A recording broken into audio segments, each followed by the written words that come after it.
tuloy natin itong ating sinawali number 12. Tapos tayo dito sa ating 11, yung 8, 9, 10, 11. Ito po yung ating number 12.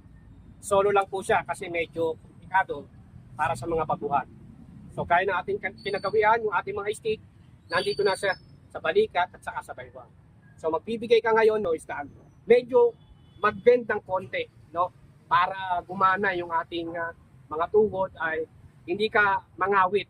So magbigay ka muna ng abaniko, temple, sa kabilang temple, then palo sa taas at palo sa baba. Nasa kabilang side ka na, abaniko, palo sa taas, yung kanan, yung kaliwa, palo sa baba. Isa-isahin natin, abaniko, temple, kabilang temple, palo sa taas, palo sa baba. 1, 2, 3, 4. Abaniko, palo sa taas, palo sa baba. Hanggang makuha mo na siya, ang palo mo na ito para kang gumagawa ng strike na P or abaniko siya. Kabila ang temple, pitik-pitik. Then, taas ulit. Lalabas itong kanan, taas. Then, palo sa paa.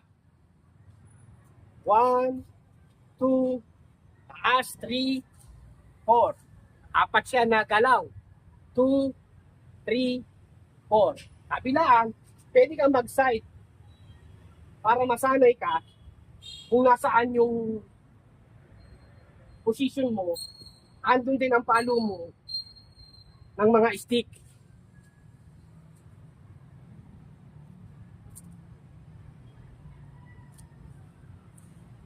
Sa kabilang side na. So hanggang sa mapabilis mo na siya ng mapabilis. Yan yung ating sinawali number 12.